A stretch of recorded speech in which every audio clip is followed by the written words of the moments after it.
Now, can I first of all, before I introduce the first speaker, ask whether there are any members of the press here? No?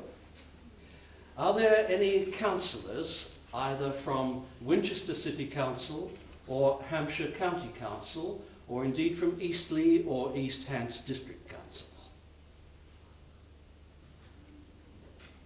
May I have your name, sir? Harry Verney, your name. I'm sorry? Harry Verney, you may. Harry Verney, of course. Thank you very much indeed. I raised that question because in the initial stages of planning for this conference, I decided that this was to be an exercise in public information rather than a party political meeting.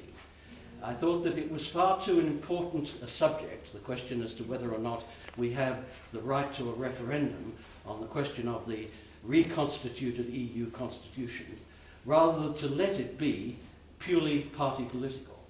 I therefore wrote to all Winchester City councillors, most of the Hampshire County councillors in a reasonable radius around Winchester, and quite a few councillors both in Eastleigh and in East Hants.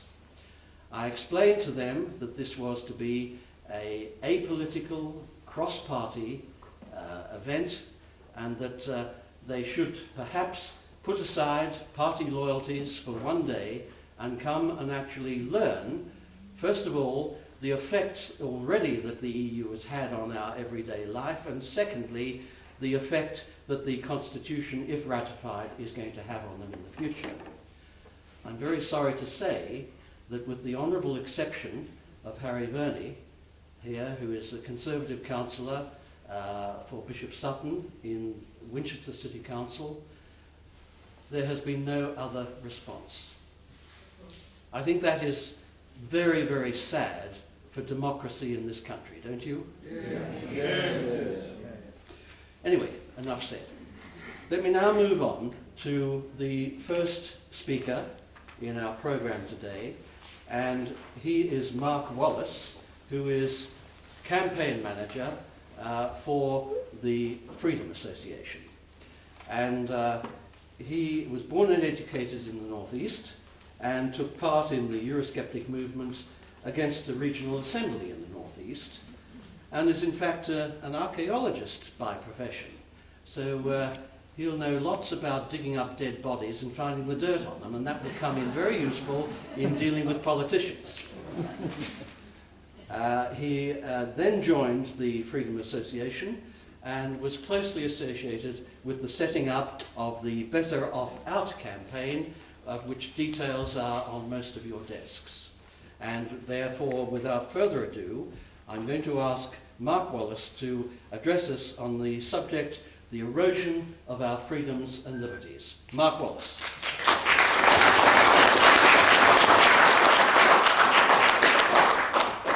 Thank you very much, David.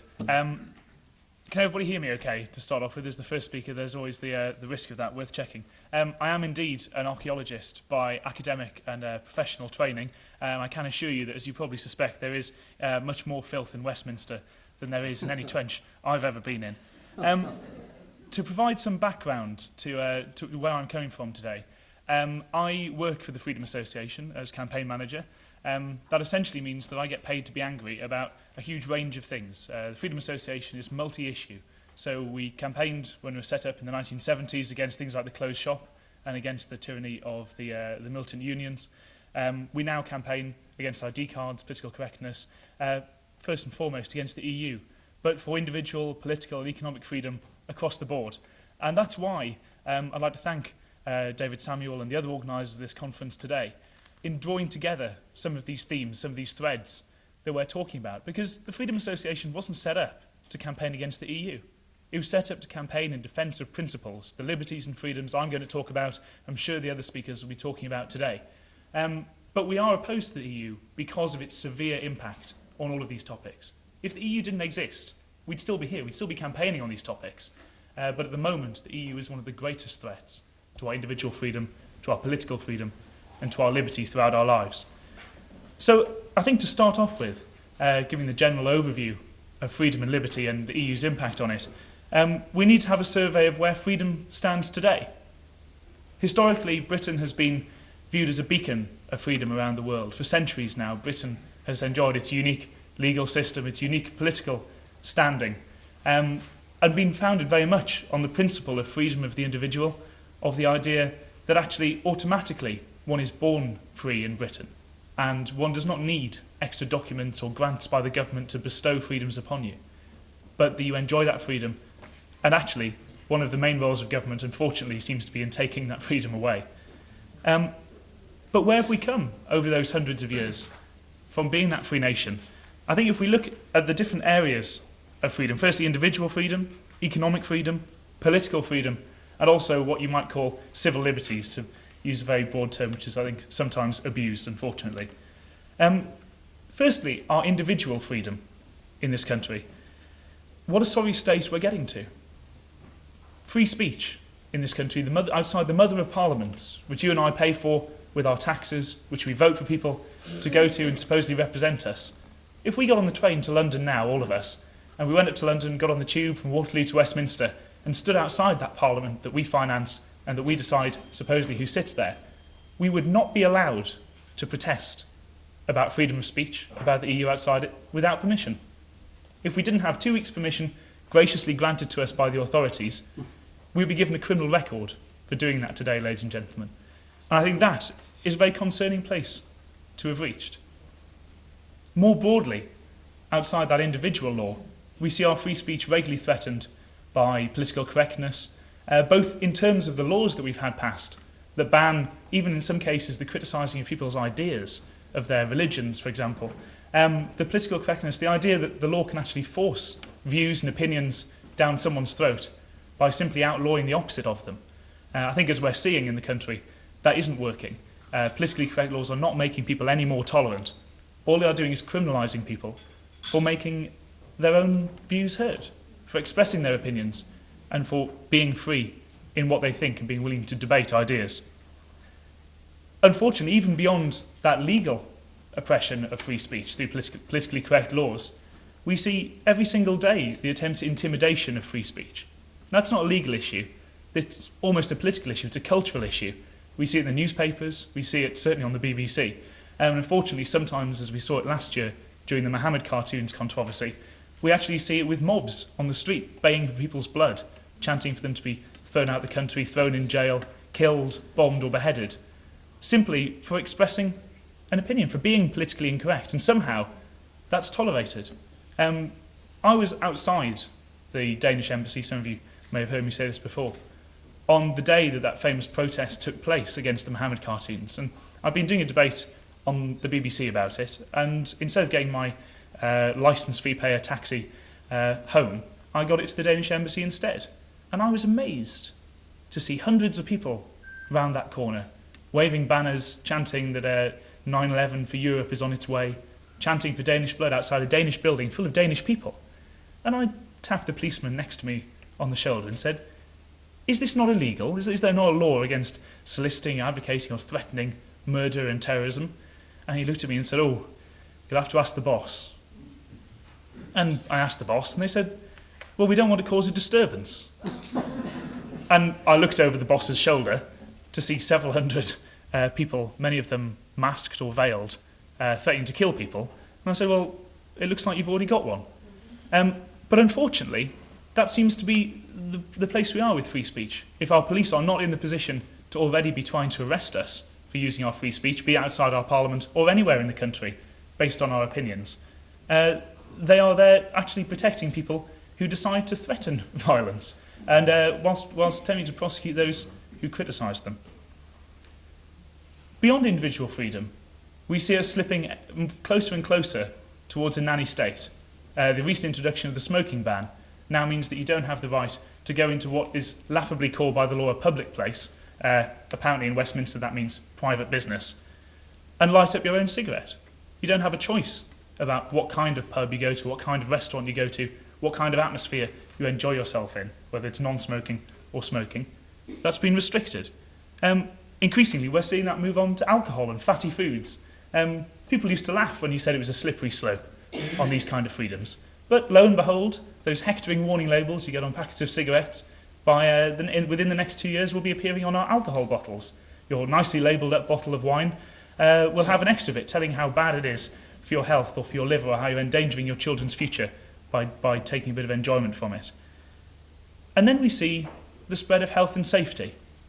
The spread of health and safety that actually teaches children when they're in our schools, when they go on their school trips, that it's not worth taking a risk. Actually, it's bad to take a risk. It's bad to learn, to have an adventure, to have experience. Actually, it discourages teachers, it discourages parents from taking part and from educating their children.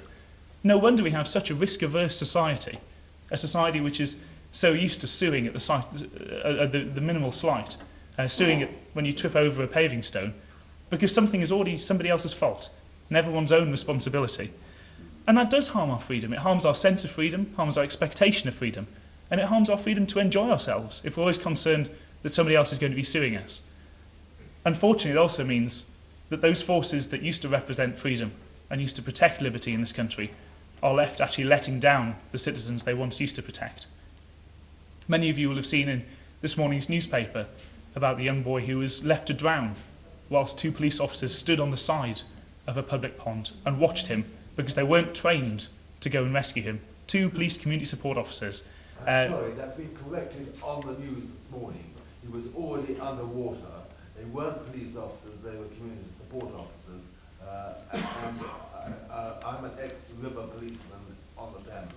I do not agree with what you say, and that was totally overruled this morning by one of the chief constables. Well, I appreciate your intervention, but we're obviously going to take questions after this. But yes, they were police community support officers. Unfortunately, actually, at the time, he was underwater and his sister was underwater, and that didn't stop two fishermen in their 60s going in and successfully saving the life of his sister, unfortunately.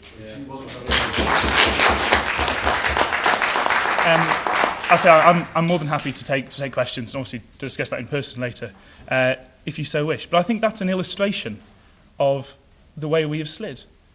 What are our authorities, what are our institutions there for? They used to be there to protect our freedom and liberty. Now that seems very much a question. And then we can look at the state of our economic freedom. Regulation in the land of Adam Smith is now higher than it's ever been. We are an over-regulated economy. We can look even wondrous things, as I'll come on to the EU in more detail later, such as the single market. The single market is not a free trade area. It's a highly regulated customs union.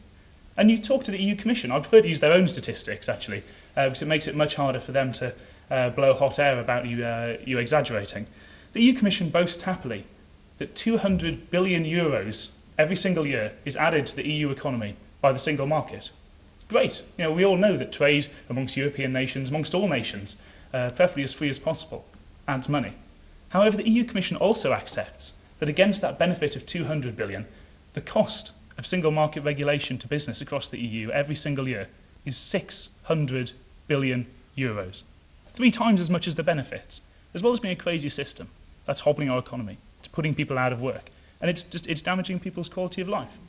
To put that in some context, 600 billion euros is the size of the entire Dutch economy. The entire economy of Holland poured into regulation costs every single year just by the single market, never mind the other regulations that we suffer. Internationally, when we've already seen the benefits, for many years now, we've known the benefits of international free trade, of opening our markets up, of giving people that opportunity to access the markets, sell their goods, buy goods from abroad. And yet our markets still remain unfree. Our tariffs, largely due to the EU, which of course controls our trade policy, are as high as ever. Our barriers, actually, the USA a few years ago did offer us free trade with Britain in return for the support, as it happens, for the war on terror. They got in touch and said, look, we'd actually like to negotiate a free trade agreement with the UK. And our government had to say back, well, I'm terribly sorry, we don't actually control that anymore. You'll have to go and speak to the EU Commission about trade policy. Now, unfortunately, that happens not only to hobble our own economy, that limit on free trade, it also hobbles those people around the world who we hear so much about in the press. I'm sure none of us want to see the third world, and especially sub-Saharan Africa as the most notable example, suffering. We don't want to see their economies hobbled. We don't want to see them trying to produce goods which they then cannot sell. Unfortunately, if you grow bananas in Africa, if you grow rice, you produce goats, and then you try and sell to European consumers who want to buy your goods, they want to buy your quality and very affordable goods, you have to pay huge taxes just to get access to those markets. That benefits nobody. Nobody, that is, except a goat farmer within the EU, of course, who is protected. And then we can look at the state of our property rights, so crucial to our economic freedom, the right to enjoy one's property, without it being taken from you or infringed upon. As a society, unfortunately, we're in a sorry state there as well. We've seen numerous cases over the years of people who've come face to face with burglars and vandals in their own property and have either been warned off by the police when they phoned them from doing anything to protect themselves, their property and their family, or in fact, unfortunately, have ended up being prosecuted or threatened with prosecution for actually trying to stand up for themselves. That's quite clearly somewhere where the law needs rebalancing. Then we can look at the state of our political freedom. In this country, many of you may well be aware of this statistic, many of you may not, over 70% of our laws, 70% of our legislation is now not made through Westminster. The vast majority of that is not even okayed or scrutinised by Westminster. It comes from the European level. It comes over the heads of our elected representatives. The EU Commission, the unelected EU Commission, initiate that legislation at the European level. Sure, European parliamentarians get a squint at it, but they can't change it. They can't make their own new laws. And then it comes over the heads of Westminster here. No wonder people don't turn out for our elections anymore. Not necessarily because they're informed, unfortunately as yet, not necessarily because they're informed about the detail of why it is that this legislation isn't being made by their democratically elected representatives, but they see the results. They see, you speak to people about writing to their MP, they get in touch and say, what can I do about this issue or that issue? So, well, the first thing I'd say is write to your MP about it. And they say, well, they won't do anything. And that genuinely is, as we all know, because some of our MPs simply don't happen to listen to their constituents about different topics. But unfortunately, a lot of the time, even if they wanted to listen, they can't. As I mentioned about international trade, all those people who wrote to their parliamentarians, who wrote to shadow ministers and spokesmen for different parties, saying, please, can we improve the way we trade with the third world? Nothing happened. And the reason nothing happened was never really admitted. I don't know how many people got a letter back saying, dear sir, dear madam, thank you very much for your concern about Britain's trade policy, but actually, it's not in my say-so anymore. That would have been the honest answer. But unfortunately, that's where we stand on political freedom and political liberty. And fourthly, the area I discussed broadly as civil liberties. Identity cards were last introduced in this country, and I'm sure we'll hear a lot more about this from Guy Herbert from No to ID later on. Identity cards were last introduced in this country when we were in a state of out-and-out war. We were surrounded with the last free country standing up against Nazism. And they were abolished again when an enlightened government and enlightened people recognised they were no longer needed in a peaceful and free society. Unfortunately, they're rearing their heads again. Everybody, 60 million of us, will be put on a national database. Our biometric details, the scans of our fingerprints and our eyes, 54 pieces of personal information registered on a database that, as far as we can see by the government's record on databases, will not even be very secure. Unfortunately, think about what's happened in the last few years. We saw the national passport database go wrong a few years ago. It ruined a few hundred, few thousand holidays, which is bad enough. Then we saw the Criminal Records Bureau go wrong, and it gave some people criminal records they didn't have, and it gave other people who had criminal records a clean bill of legal health. After that, we've just seen the NHS database and also the junior doctors application system, which not only failed to let junior doctors apply for jobs, it failed to let them get jobs, it failed to let them work in the system properly, it also went and put hundreds of their personal details on the internet for all to see. Now, if that's the record we've got, even if ID cards were the fix-all that we're told, and I don't accept that they are, if that's the record we've got in actually running these systems, then it's a no thanks. Worse than that, the DNA database. We currently have a DNA database. I personally would accept that DNA is very useful in the way we deal with criminals. We do catch many criminals by their DNA records.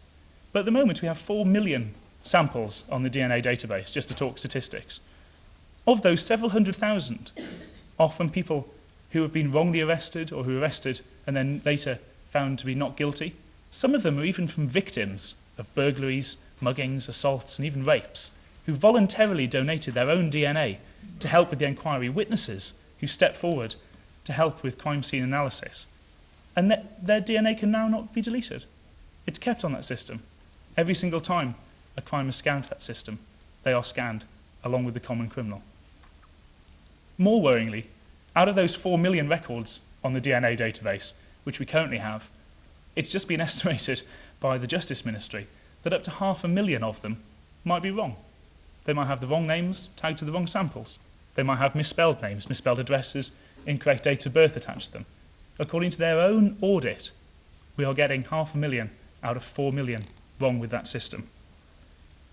And then we see the expansion of surveillance across the country.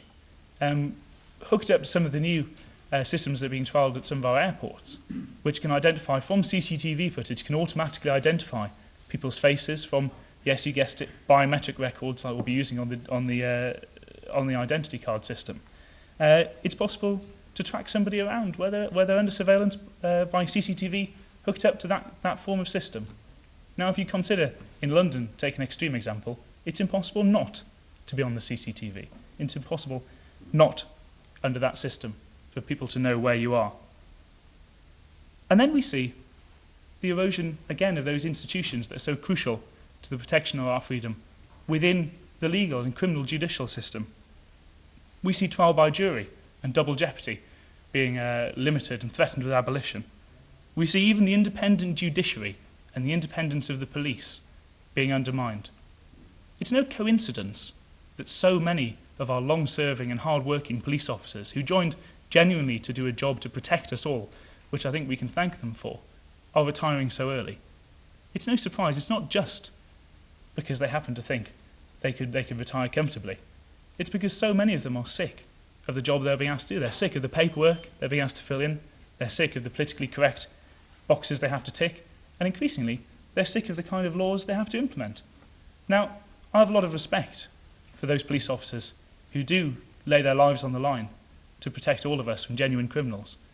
But when you have, for example, what happened to me a couple of years ago at the Labour Party conference in Brighton in 2005, people like myself, slightly overweight, middle-class white guy from North Tyneside, holding a giant identity card in the name of Tony Blair at the time.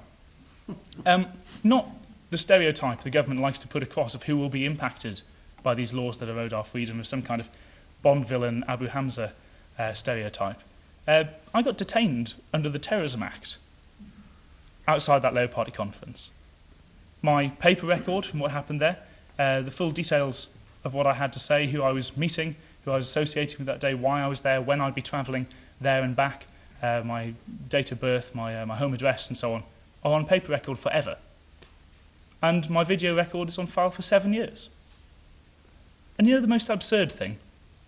The police officers were apologetic. They knew it was pointless. They knew I wasn't a terrorist. They knew that somewhere else in Brighton there were probably many of those burglaries that unfortunately make up the 95% of burglaries in this country, which remain unsolved and unprosecuted for, being committed. They knew they could be off protecting the people we'd all want them to protect. But unfortunately, they're left pursuing these kind of politicised laws. Then we can look at the threats of erosion of our freedom in the future. We can look at individual freedom. I'm afraid with the nanny state at the moment, the prospect is only for more nannying. As I said, more warning labels, more restrictions. We even had the Quality of Life policy group from the Conservative Party, led, of course, by John Gummer, who I'm beginning to suspect ate the burger himself, rather than feeding it to his daughter. Even mooting the idea of actually producing limits on the amount of fatty foods, the amount of alcohol that can be produced each year. Now, that hasn't been taken on by that party yet, but why on earth is such a lunatic idea even being considered at that kind of level? Unfortunately, I think we have to accept that the kind of thinking that lies behind the nanny state has got very, very deeply into our political classes, into the political media, and unfortunately, people are increasingly getting used to the idea that they will be nannied. We can see more political correctness on the horizon. Discussions of a ban on things that, whilst they might be unsavoury, like Holocaust denial, discussions of a ban on things which would be utterly alien to anybody 10, 20, 30, 50, 100, 200 years ago, in the idea of what British law was about. Banning ideas because they are unsavoury does not win the debate. It drives it underground. And I'm sure we all know that. But unfortunately, these laws are still being pursued. We see the green agenda as it grows, threatening individual freedom, banning types of individual activity, types of transport, types of electricity consumption, taxing more highly the way people choose to live their lives. Unfortunately, driven by quite a Luddite lobby agenda, I think, who genuinely do think that people shouldn't be allowed to go on international holidays. For example, shouldn't be allowed to own plasma televisions, shouldn't be allowed to try and improve their standard of living and the way they live their lives. In the economic sphere, we see yet more taxation year on year, partially driven by things like the green agenda, but also by an apparent assumption that state is best, that more money shall flow to the state, more money shall flow out of the state, more people shall be employed by the state. Unfortunately, that seems to be the trend which we're on. In terms of political freedom, we see yet more areas of sovereignty being transferred to the European Union. We see, as we'll hear a lot more about later today, the EU constitution having reared its head again. We already have over 70% of our laws made at the EU level, and yet we're currently threatened with even more areas being handed over. I'll come on in a moment when I talk about the legal and judicial system, the potential future for that, to discuss the most concerning of those areas, which I think is the threatened abolition of our veto on justice and home affairs. Then we see regionalisation and quangos growing almost daily. We all celebrated, as it was mentioned in the introduction, I campaigned for no vote in the regional assembly referendum in the North East. A lot of people worked very hard there, and we all celebrated a few weeks ago when the government announced that those regional assemblies, which have existed unelected as quangos, were going to be abolished and be got rid of. We all thought, yes, they've done it. And then you look at the fine print, and of course, many of their responsibilities will be transferred to the Regional Development Agency. Who here has ever had a vote on who sits on the Regional Development Agency? No one. Worse, we see the state funding of political parties, as if we weren't unhappy enough with the job that has been done by many of our politicians. They then seek to exempt themselves from a free market. They then seek to say, oh, well, the customer is no longer happy with the product. They're not buying what we're selling. The money's not flowing in anymore. And instead of, like any other business, that either has to deal with it or go bankrupt, unless the Bank of England happens to step in conveniently, unlike any other business, they've decided they seem to want to cement themselves forever. They want to nationalise our political parties, to preserve them in aspic, no matter how out of date or how irrelevant or how unresponsive they are, by funding them with our money. And then we look at the civil liberties agenda. Identity cards will be printed up by 2009. I won't, but we'll all supposedly be queuing at the registration centres. We'll all be having our information put on those files. We can look at things like the development of the technology on things like road pricing, that yet again, as it turns out, it's nothing to do with being able to track a vehicle around the country just by being able to automatically recognise it on a national camera system hooked up to a computer. But as it turns out, they will be able to track those cars around the country. They will be able to do that. And they're still, unfortunately, despite that huge petition, investigating going ahead with the road pricing plans. And then we come, as I said, to I think the most worrying bit of the EU constitution, the threatened abolition of our national veto on justice and home affairs. Now, democratically, that would give over control of the criminal legal system and the criminal justice system to the European Union. The European Union would, for the first time, be granted by our own government, if they sign up to this constitution, the right to make those criminal laws. Not only the right to make criminal laws, but the right to specify to our judiciary what the punishment shall be to go with those laws. Now, that's annoying, and it's worrying, and it's undemocratic. But I think more fundamentally concerning even than that is the idea it will give them the power to standardise our criminal justice system. Now, as you know, the European Union either works on qualified majority voting, or it works more often than not on unanimity.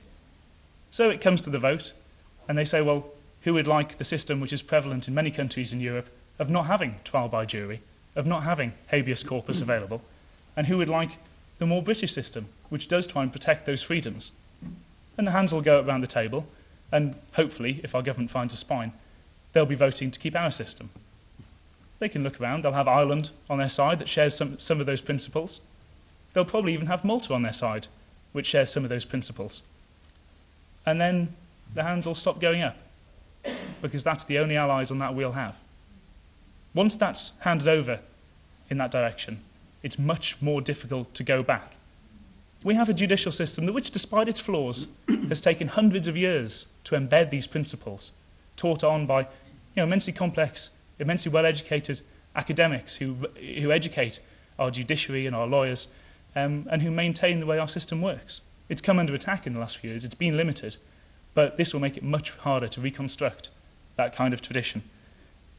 Even when we talk about the politicised police, there are, as we speak, training the European gendarmerie force, a rapid reaction force made up of policemen, military policemen, often, which of course is much more common on the continent, especially in Italy with the Carabinieri, for example. A politicised military police force that will be a rapid reaction force for public disorder issues within the European Union. That concerns me a great deal, ladies and gentlemen. And finally, and I'll try and keep this a bit brief, why is all this happening? Where has it come from? Now, we're here today to talk about the European Union primarily and its impact on our freedom. And it is very true that the European Union is involved with many of these things. Some of them it lies behind, some of them it's initiated, others it approves of and lobbies for, others it takes part in once they've started.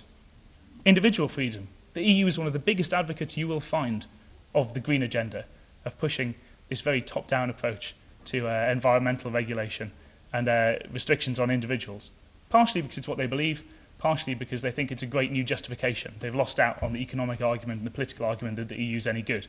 And now they can say, oh, well, you need us for the environment. We can look on political correctness, where they're pressing for the standardisation of things like free speech laws across Europe. And that doesn't mean standardisation in our direction to a more free-speaking country. It means standardisation towards the direction they have in Germany and Austria, for example, where things like Holocaust denial will see you thrown in jail.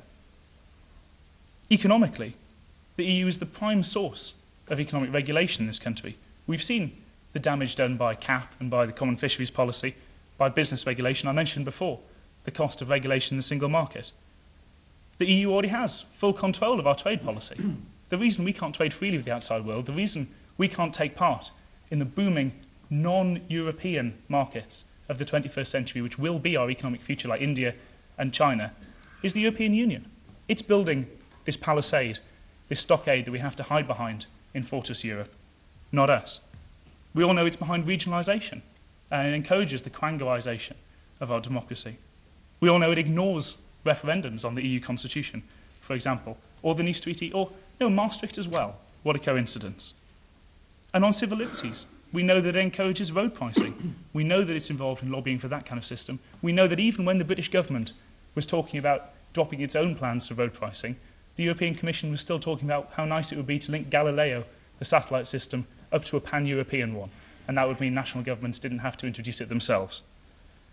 We can see that even if it didn't originate ID cards, even before the law was passed in this country for identity cards, we had UK officials from the Home Office being invited to European ID card and European biometric passport meetings before the law was passed in this country to discuss the EU's plans for those.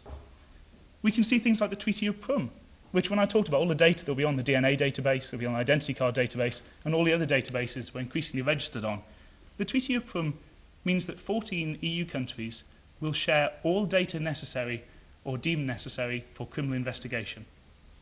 Now, I don't know about you, but that's a worryingly woolly statement as far as I'm concerned.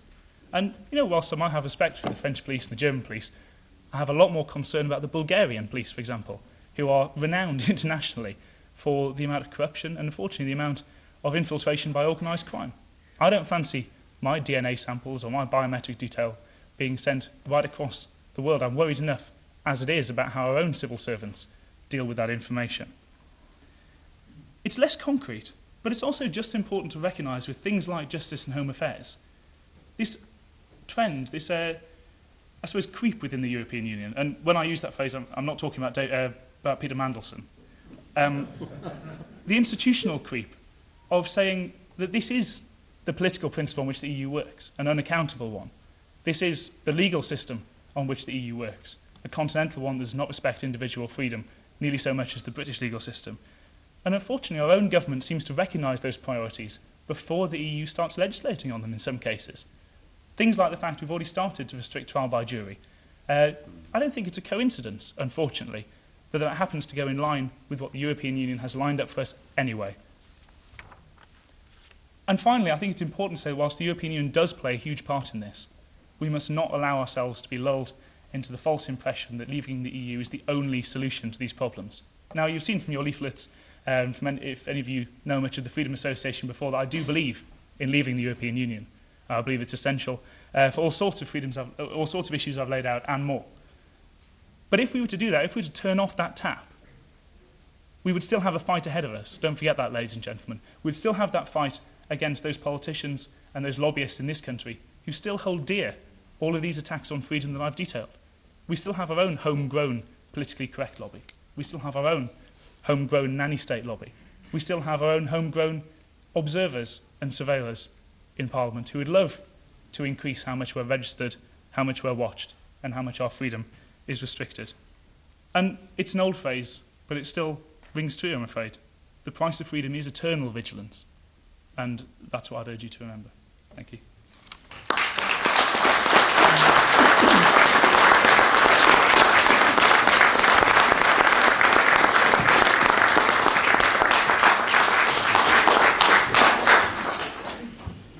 Mark, thank you very much indeed for that. And I now will ask questions from the floor. And Mark has agreed to take a few questions. And can I have the first question, please? Gentleman with the red tie. Mark, If you take the...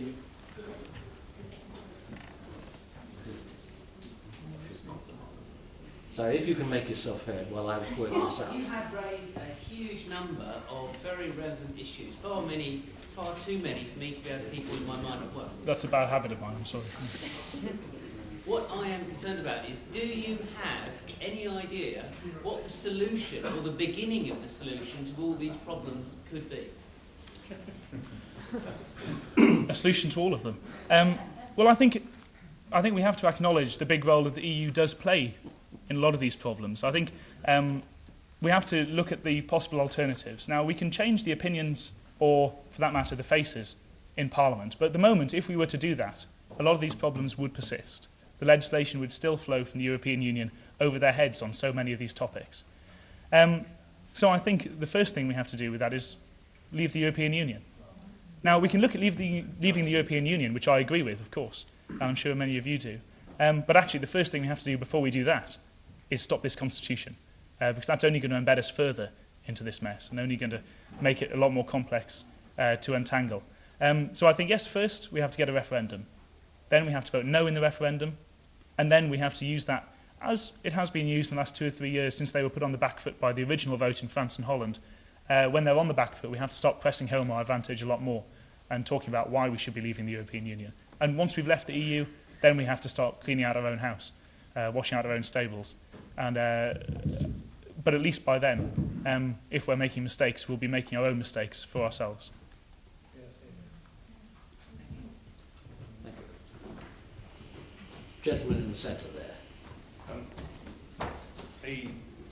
An observation rather than a question in relation to what Mark has just said about securing a referendum. There's more than one way to skin a cat. The rally is one method. Another method would be to urge MPs at Westminster to sign up to the early day motions, which have been laid. 2 of them have been laid in their both Conservative originators and have been signed by a pathetically small number of MPs, but in one case MPs of just about all parties, including Lib Dems. I think everyone should write to their local MP urging them to sign up to these 2 early day motions, both of which, in different words, call for a referendum.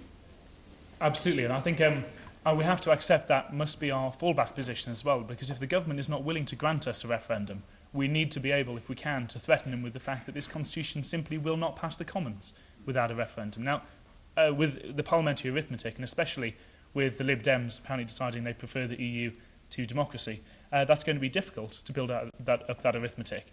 But it must be done. I'm pleased to say the Freedom Association was quite quick off the blocks on this. At the start of this year, we wrote to every single parliamentarian and invited them to join our National Committee for a referendum. We have over 50 parliamentarians involved in that now. The vast majority of whom are Conservatives, but there are some Lib Dems and some Labour MPs also on board with that. We're working with the rally you mentioned, which will be on the 27th of October, the pro-referendum rally. We're working with that to try and build as broad a coalition as possible. And I think the other thing we have to bear in mind with this referendum is in campaigning for the referendum in the first place, we have to be willing to campaign with some strange bedfellows. I mean, some of the people I'm campaigning with on this believe when we get a referendum, they'll vote yes. They're Europhiles. They want to vote yes on this constitution, but they believe, and many of the Lib Dems in that situation, they believe there should be a referendum first. So yes, I would urge you all to write to your MPs. If you have friends who perhaps don't want to write letters, like full-length letters themselves, the Freedom Association does have a stock of very handy pro forma postcards. You can give us a call and we'll send you some for your friends where they pop their own name and address and their MP's name and a stamp on and sling it in the post box. And it goes that way. Because this is starting to worry some of the parliamentarians. I think the closer they see a possible election coming, the more concerned they are that if they're not seen to be publicly supporting a referendum, and over 80% of the supporters of every single political party in the country want a referendum, they're worried they're sacrificing votes from this. And the more letters they get in, the closer we'll be to shoring up that support in the Commons. Mark, can I ask you a question here? And of course that is that in your work with the Freedom Association, have you come across any evidence that there is truth in the report that on or after 9/11, a senior official of the European Union described it as a beneficial disaster which would enable the EU to bring in a number of measures designed to restrict the freedom of the individual? That's not a quote that I've personally read or have a copy of. However, I think unfortunately we have to accept that sometimes when these kind of attacks and events happen, people do use them for very cynical advantage, not just burying bad news, which is of course the notorious example, but increasingly you will see these new justifications borne out. Originally there was a justification for the EU that was always announced, oh well, peace in Europe, until it was pointed out that actually NATO had done all the hard work while the EU had tried to take the credit for itself. Then it was, oh well, economic health, wealth for the continent of Europe brought by the EU system. And now even they have had to acknowledge, last year I said those statistics on the single market, for example, that that's not true either. And now we have these two bogeymen of climate change and man-made climate change and international terrorism that they used to justify. I happen to believe that it's crucial, if we're going to remain free, that we are willing to protect ourselves. But unfortunately, the way the EU does it, and actually the way our own domestic government tries to protect us, is not working, it's not going to work. Because as long as we have our borders completely out of our national control, as long as we have £19 billion, for example, spent on a placebo like identity cards that actually only the innocent will really end up signing up to, and the terrorists will avoid. And unfortunately, we're actually laying ourselves open to those kind of attacks. Thank you. Gentleman at the top there.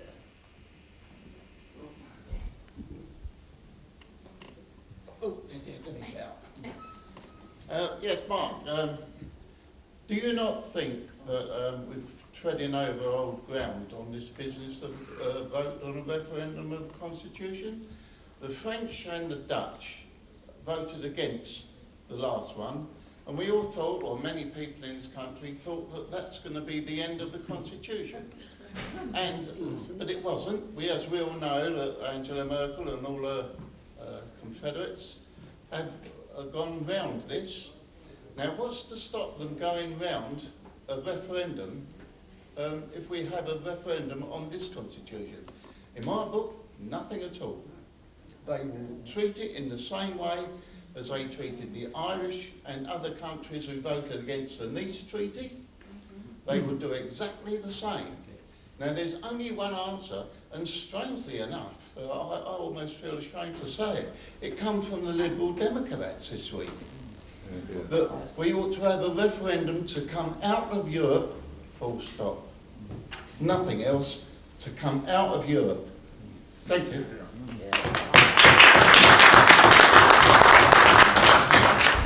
Thank you for that. I think that there's two important points there, really. Firstly, yes, I agree, they probably will try their damnedest to avoid the result of this referendum and try and get round it again. But I think politically, we have to make it as awkward as possible for them to do that. I might add, of course, that yes, whilst they've ignored the French and the Dutch on this previously, they've ignored the Irish on Nice and the Danes, I believe, on Maastricht.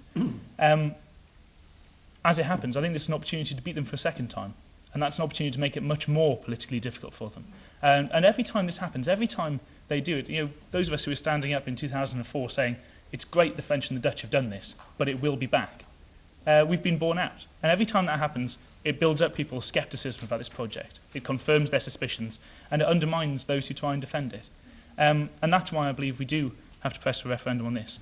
The second issue, and it is very attractive, isn't it, to have a referendum that, say, the Lib Dems are supporting on in or out of the European Union. I certainly want to see a referendum like that happen, I hasten to add. But I think we've got to start being suspicious when people who are so pro-EU, and remember, people who are so pro-EU constitution, especially in their leadership like Min Campbell, start offering us something which seems ideal, it seems perfect. And I think actually what's happening here is people like the Liberal Democrats are trying to split up the eurosceptic movement. They're trying to confuse us, they're trying to make us fight against each other, they're trying to say, oh well, if we actually split up the no campaign against, say, the referendum, or for that matter, the no campaign against the EU like this, by making us bicker about what different referendum we want, they know they'll probably win on both. They'll get the Constitution through in Parliament while we're focusing on this in or out referendum that the government probably won't give us. And then if it does come to an in or out referendum, they're hoping and they're trying to calculate that we'll be so at each other's throats and so discredited in the public for having split up in that way, that they'll win that as well. And I think we have to be careful. I think we have to be very careful in the way we do this, because there's a lot at stake. We have to resist that temptation for now. But I emphasise that it is only for now. We will get there. We will get a referendum on leaving the European Union. But I don't think we should be too tempted by the siren singing of Min Campbell, if that's an appropriate phrase. We only have time for one more question, and I'll take the lady in the yellow top.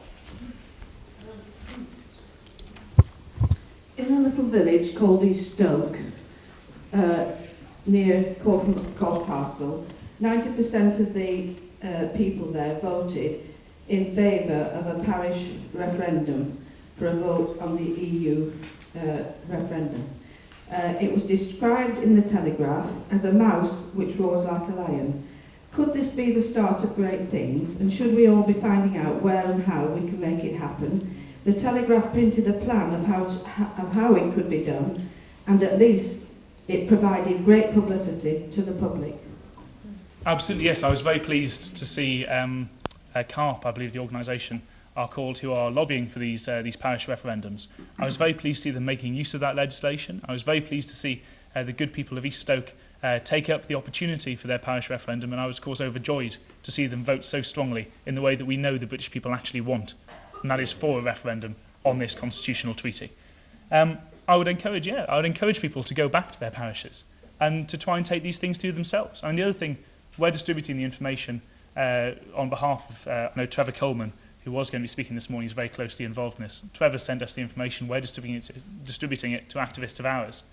And more widely than that, we've also got councillors who are on our books for the Freedom Association or for the Better Off Out campaign and so on, proposing motions to their own local councils. There's no reason a local council can't vote on a motion that says we believe that the referendum promised by all three main parties in their manifestos should be given to the people.